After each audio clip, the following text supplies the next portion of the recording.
July 10, 2025, a day that will be etched into the annals of European politics, a day when the very future of the European Union teetered on a knife's edge.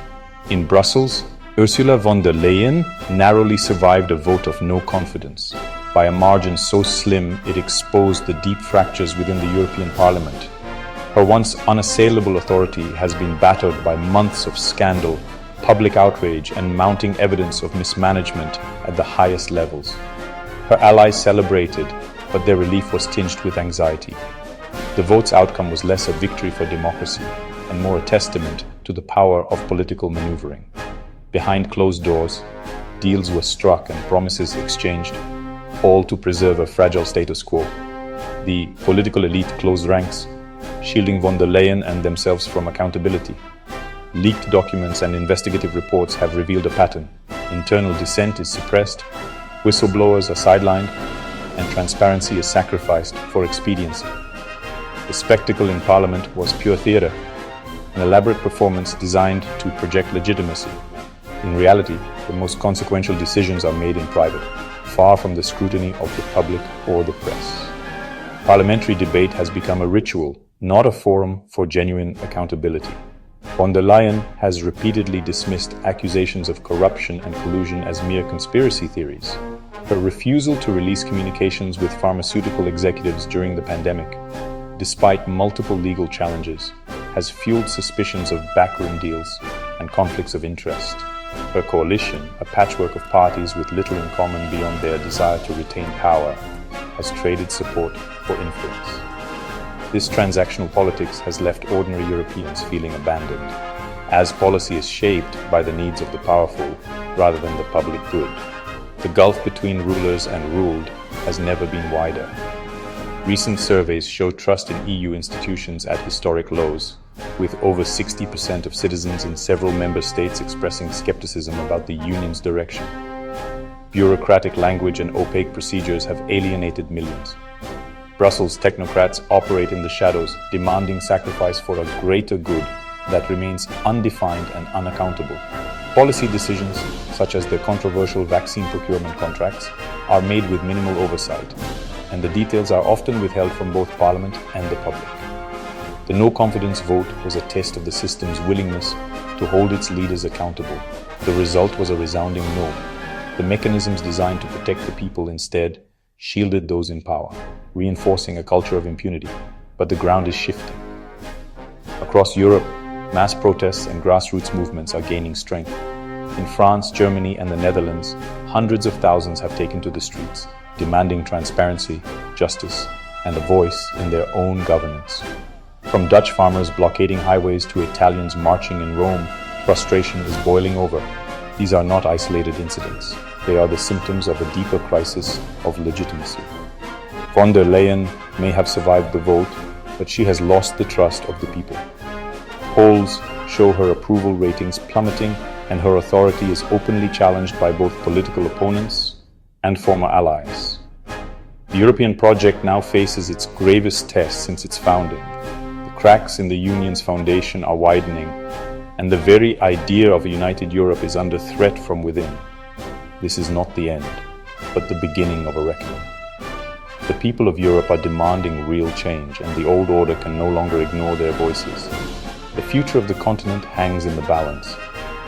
For more in-depth analysis and evidence-based reporting on breaking news, politics, sociology, economics, and social policy, like this video, subscribe, and follow Smarto Brains. Join the debate and stay informed, because the stakes have never been higher. For years, even the mildest skepticism about the official pandemic narrative was met with fierce backlash. Journalists, scientists, and ordinary citizens who dared to question government decisions or vaccine procurement were branded as heretics. Mainstream media outlets, echoing political leaders, painted any dissent as not just misguided but actively dangerous, fueling a climate where open debate was stifled and critical voices were systematically silenced. Social media platforms joined in, flagging or removing posts that challenged the dominant story, while fact-checkers labeled legitimate questions as misinformation. If you dared to ask about the details of secretive deals with Big Pharma, you were instantly dismissed as a conspiracy theorist. But this wasn't just fringe paranoia. Across Europe, millions of citizens, advocacy groups, and some lawmakers demanded answers. Protests erupted, petitions gathered hundreds of thousands of signatures, and parliamentary inquiries were launched, all calling for transparency in how billions of euros were being spent. At the heart of this storm was Pfizergate, a scandal that exposed deep flaws in the very institutions meant to protect European citizens. Investigative journalists uncovered heavily redacted contracts, whistleblowers described a culture of secrecy, and timelines revealed that key decisions were made behind closed doors, with little to no public oversight. The European Commission, under Ursula von der Leyen's leadership, negotiated a colossal deal with Pfizer, 1.8 billion vaccine doses, at a cost estimated to exceed 35 billion euros. This was the largest vaccine contract in EU history, yet the negotiations were shrouded in secrecy. No minutes were kept, no records released, and even members of the European Parliament were kept in the dark about the terms and conditions. Instead of the transparency required by EU law, the process was concealed from both the public and elected representatives. Multiple requests by MEPs to review the contracts were denied or met with heavily redacted documents, raising serious questions about what was being hidden and why. The most alarming revelation? Ursula von der Leyen's personal text exchanges with Pfizer CEO Albert Bourla. These messages, which could shed light on the negotiation process and any potential conflicts of interest, have never been released. The New York Times and other major outlets have reported on the existence of these texts and their potential significance. Despite mounting pressure from journalists, lawmakers, and civil society, von der Leyen has refused to release the texts. Freedom of information requests have been stonewalled, and legal challenges have been met with bureaucratic resistance, fueling suspicions of impropriety. Initially, the Commission denied the texts even existed, dodging direct questions and issuing vague non-committal statements. When pressed, officials offered no substantive answers, further eroding public confidence. When undeniable evidence of the text surfaced, the narrative shifted. The Commission claimed the messages were trivial, mere logistical exchanges not worthy of public scrutiny. But legal experts and transparency advocates have pointed out that even so-called trivial communications can contain critical information about public spending and decision-making. The European Court of Justice intervened, ruling that the public has a fundamental right to know how such monumental decisions are made. The court demanded greater transparency from the highest levels of government, setting a legal precedent that secrecy in public contracts is unacceptable. Yet, von der Leyen continues to stonewall, ignoring both legal rulings and the growing demands of the public. Her refusal to cooperate has sparked outrage among lawmakers and citizens alike, who see this as a direct attack on democratic accountability. This isn't just a case of poor governance.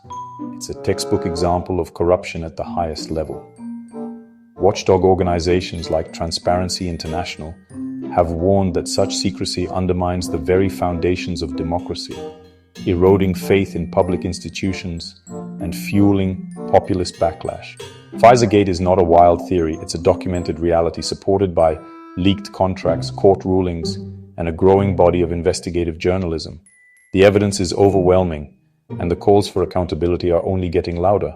The real scandal isn't just the secret deal, it's the ongoing cover-up.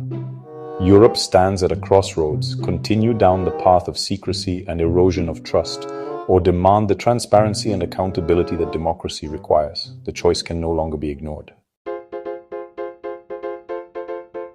The President of the European Commission, Ursula von der Leyen, used her personal phone to negotiate directly with Pfizer's CEO, Albert Bourla, orchestrating the largest vaccine procurement in EU history. This was not a routine transaction. It was a deal worth over 35 billion euros, impacting the lives and health of 450 million Europeans. Yet, she bypassed official channels, sidestepping the established protocols, legal advisors, and oversight committees designed to ensure transparency and protect the public interest. This wasn't transparency. It was a textbook example of a backroom deal, conducted far from the eyes of the public and even other EU officials. The normal checks and balances meant to prevent conflicts of interest, corruption, and abuse of power were simply ignored. The refusal to release the text messages exchanged between von der Leyen and Ursula is not a trivial matter. The European Ombudsman and the European Court of Auditors have both criticized the Commission for its lack of transparency, calling the secrecy maladministration. What was discussed in those messages? Were there promises, assurances, or even concessions made that the public has a right to know about? The truth remains deliberately hidden. Imagine for a moment a defense minister privately texting a weapons manufacturer's CEO during billion-euro contract talks. The result would be immediate outrage, parliamentary inquiries, and likely resignations. The precedent is clear. Such conduct is unacceptable in any democratic system. Yet in Brussels, this behavior is rationalized and excused. The corridors of power seem insulated from the standards of accountability and transparency expected elsewhere. This double standard erodes the very foundation of democratic governance. Von der Leyen claims that all 27 member states were involved in the decision, but the key evidence, the actual communications and negotiation details, remains withheld. If the process was truly above board, why not release the messages? Why not allow independent scrutiny? The Commission's excuses, citing privacy, claiming the messages were deleted, or dismissing them as too boring, do not hold up under scrutiny. EU law requires the preservation of official records, especially for decisions of this magnitude. The deliberate deletion or withholding of these texts is a violation of both the spirit and the letter of transparency regulations. The message sent to the public is unmistakable. Don't ask questions you wouldn't understand. This attitude breeds cynicism and alienation, undermining trust in European institutions. This is not public service, it is governance by an out-of-touch elite, further widening the gap between those in power and the citizens they are supposed to serve.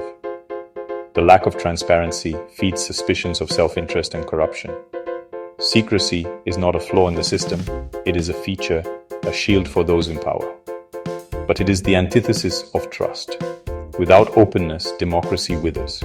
Without full transparency, there is no way to know if the EU secured a fair deal or if public funds were misused. Billions of euros and the credibility of the European project are at stake. Independent audits and journalistic investigations have already raised red flags about the price per dose and the lack of competitive bidding. By hiding the truth, von der Leyen has not only damaged trust in her own institution, but has also cast a shadow over the entire European project. The backlash is growing, with calls for her resignation and demands for a full investigation. Only real accountability, through independent investigations, full disclosure of communications, and legal consequences for breaches, can begin to restore what has been lost. Anything less is a betrayal of the European public. This is about far more than a single deal. It is about the soul of European democracy.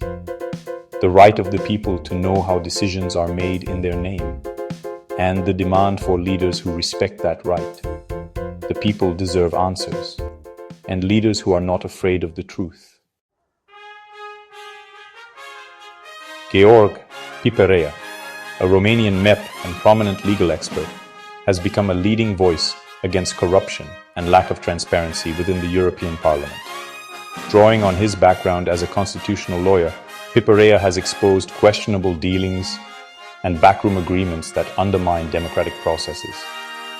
He spearheaded a no-confidence motion, citing concrete examples of secretive vaccine procurement deals that were hidden from both the public and elected representatives. Piperea argued that these opaque practices violate EU treaties and the fundamental right of citizens to be informed about decisions affecting their lives. In his speeches, Piperea warned that secrecy is a breeding ground for corruption, referencing recent scandals where lack of oversight led to misuse of public funds. He pointed to investigative reports and whistleblower testimonies as evidence that the EU's legitimacy is at risk if it continues to operate behind closed doors. Piperea is a staunch defender of national sovereignty, insisting that EU member states must retain the power to scrutinize and challenge Brussels decisions.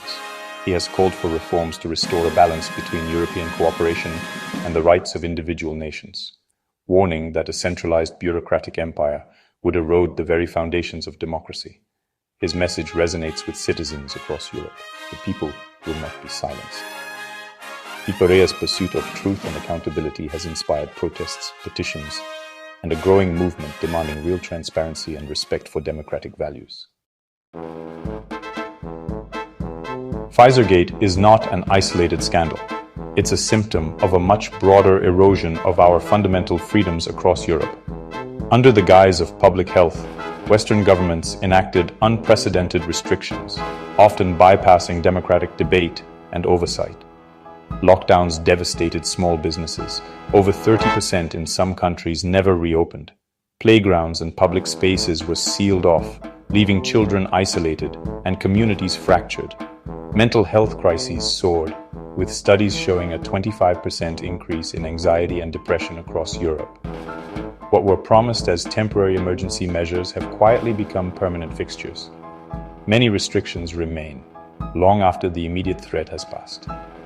Vaccine mandates forced millions to choose between their livelihoods and bodily autonomy. In France and Italy, tens of thousands of healthcare workers were suspended or fired for refusing vaccination despite prior service on the front lines. Society was split into the compliant and the non-compliant. Vaccine passports created a two-tier system, excluding the unvaccinated from public life and basic services. Parliaments were sidelined as executive decrees replaced legislative debate. Constitutional protections were ignored, and dissenting voices were censored. Social media platforms removed millions of posts and accounts questioning official narratives. The pandemic response became a pretext for a power grab by unelected bodies. The European Commission, for example, negotiated vaccine contracts in secret, bypassing national parliaments and public scrutiny. Journalists and citizens who questioned policy were labeled as threats to public health. In Germany and Spain, protests against restrictions were met with police crackdowns and media blackouts. Even the act of questioning was suppressed. Press conferences cut off uncomfortable questions, and protesters were fined or arrested for voicing dissent. The legacy of the pandemic response is clear: a continent marked by lost freedoms, economic devastation, and a dangerous precedent for unchecked government power. The vaccine passport was not just a public health measure. It became a powerful instrument of social and governmental control, fundamentally altering the relationship between citizens and the state. Marketed as a tool for convenience and safety, the passport quickly morphed into a digital leash. Access to basic rights, work, travel, even social life, became conditional, tracked, and subject to approval by authorities. The EU's digital COVID certificate, hailed as a technological breakthrough, in reality laid the groundwork for a continent-wide surveillance infrastructure. The system centralized sensitive health data, making it accessible to both public and private entities, often with minimal oversight. Today, the passport tracks your vaccination status, but the same infrastructure can, and is already being proposed to, monitor your carbon footprint, spending habits, or even political affiliations. In Italy and France, proposals have surfaced to expand digital IDs to include environmental and financial data, raising serious privacy concerns. By normalizing conditional rights, these passports have deepened social divisions. Those without the right digital credentials are excluded from public life, creating a new class system based on compliance rather than citizenship. Business owners under threat of fines or closure were forced to become de facto enforcers of state policy. This blurred the line between private enterprise and government authority and led to widespread medical segregation, something unseen in Europe since the darkest chapters of its history. Rights that were once inalienable, freedom of movement, association, and privacy, have been transformed into privileges, granted or revoked at the discretion of the state or even private corporations managing the digital infrastructure. This marks a dangerous shift away from the foundational principles of European democracy. The European Data Protection Supervisor has warned that such systems risk creating a permanent state of surveillance, undermining trust in institutions, and eroding civil liberties. Across Europe, citizens have taken to the streets to protest digital IDs, recognizing that the fight is not just about health policy, but about the very nature of freedom and autonomy in the digital age. If we do not resist this digital cage now, We risk locking ourselves and future generations into a system where rights are no longer inherent, but conditional and revocable at a swipe. The evidence is clear. The digital passport is not just a tool, but a test of our commitment to liberty. Ursula von der Leyen may have survived the political storm, but the cost was a fundamental compromise of democratic principles at the heart of the European Union. Her victory was not the result of a clear popular mandate, but rather the outcome of opaque backroom deals. These negotiations, hidden from public scrutiny, have become the norm in Brussels, eroding trust in the EU's democratic process. To secure her position, von der Leyen was forced to make significant concessions to the far-left factions, including promises to expand centralized EU powers and to push forward controversial policies on climate, migration, and digital regulation. Policies that many member states and citizens view as overreach. The political center, rather than defending democratic values, acted to preserve the status quo, protecting the system itself rather than the will of the people. This has fueled the perception that Brussels is out of touch and self-serving. As a result, von der Leyen is now beholden to radical factions whose support is conditional and volatile. Her authority is weakened, and every major decision will require appeasing groups with fundamentally opposing agendas. Every policy proposal will be scrutinized not just for its merits, but for the political compromises that shaped it. This environment breeds legislative paralysis and undermines the EU's ability to respond decisively to crises. The vote exposed deep structural divisions within the EU. The coalition that emerged is fragile, held together only by a desperate desire among elites to retain power, not by shared vision or values. This is not stability. It is a precarious arrangement that invites stagnation and decay as the EU drifts further from its founding ideals and the confidence of its people. The very foundation of the European Union is showing cracks that, if left unaddressed, threaten the future of the entire project. While Brussels celebrates its vision of unity, beneath the surface, Europe is experiencing a profound political upheaval, one that threatens to reshape the continent's future. The recent no-confidence motion in the European Parliament is a direct response to growing disillusionment with the EU's centralized power, reflecting a surge in nationalist sentiment across member states. In countries like France, Italy, and Hungary, polls show that over 60% of citizens now believe their national governments should reclaim powers ceded to Brussels. Right-wing and patriotic groups are rapidly gaining ground. In the last 5 years, parties advocating for national sovereignty have doubled their representation in the European Parliament. This momentum is fueled by backlash against what many see as EU overreach, policies on migration, fiscal rules, and pandemic management imposed with little regard for local realities. Leaders like Viktor Orban in Hungary and Giorgia Meloni in Italy have become symbols of this new nationalism. Orban's government has openly defied Brussels on migration and judicial reforms, while Meloni's party surged to power on a platform promising to put Italians first. In Poland, the Law and Justice Party continues to win elections by pledging to defend national identity against EU interference. The Pfizergate scandal has intensified these tensions. The secretive vaccine contract negotiations and the refusal to release key communications have become emblematic of what critics call the EU's democratic deficit. Investigative reports reveal that over 70% of Europeans now distrust the EU's transparency on major decisions. The pandemic response was a turning point. Lockdowns and mandates, often dictated from Brussels, sparked mass protests and revived a dormant patriotism. In Germany, France, and the Netherlands, millions took to the streets, demanding a return to national decision-making and accountability. The political establishment brands these movements as extremism, but a closer look reveals a different story. Political analysts point out that these are not fringe groups. They represent a broad democratic reaction to what many perceive as an undemocratic system. Surveys show that support for nationalist parties is highest among young voters, signaling a generational shift. The old consensus that once held Europe together is fracturing. Heated debates in parliaments and on the streets signal that the battle for Europe's future is no longer theoretical. It's happening now in elections, referendums, and public squares. The fight is now clear. On one side, a vision of a centralized European empire.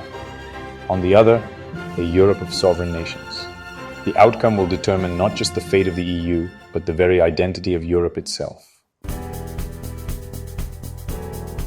Von der Leyen may have narrowly survived the immediate political fallout, but the public's judgment is unmistakable.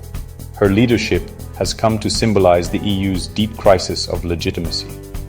The Pfizergate scandal, combined with the EU's opaque pandemic response, has exposed a systemic lack of transparency, accountability, and democratic oversight at the highest levels of European governance.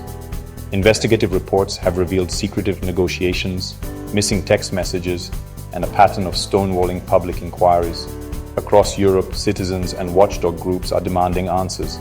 The European Ombudsman has criticized the Commission for failing to disclose crucial documents, while the European Court of Auditors has warned of serious risks to public trust. The call for radical reform is growing louder. Over 100,000 citizens have signed petitions demanding full disclosure of vaccine contracts and negotiation records. Parliamentary inquiries are underway in multiple member states. To restore trust, all official negotiations, especially those involving public health and finance, must be fully open to public scrutiny. Closed-door deals have no place in a democracy. Laws must be enacted to criminally prosecute officials who conceal, alter, or destroy public records. The European Parliament's own legal service has warned that current penalties are insufficient to deter misconduct. The digital passport and digital ID systems, introduced under the guise of public safety, have instead enabled unprecedented surveillance and control. Multiple privacy watchdogs have documented abuses and data breaches, fueling public backlash. True freedom is analog, not digital. Paper ballots and physical documents protect privacy and prevent centralized abuse of power. Unlike digital systems, which are vulnerable to hacking, manipulation, and government overreach, the relentless centralization of power in Brussels has eroded national sovereignty. Recent polls show a majority of Europeans now favor returning key powers to their national parliaments. Europe's future must be a community of sovereign nations, cooperating as equals, not ruled by a distant, unaccountable superstate. Only then can diversity, democracy, and liberty truly flourish. The fight to reclaim liberty and sovereignty is not just a slogan, it is a necessity, demanded by the people, and essential for the survival of democracy in Europe. The time to act is now. Like and subscribe to Smarto Brains for more in-depth evidence-based analysis of breaking news, politics, sociology, economics, and social policy.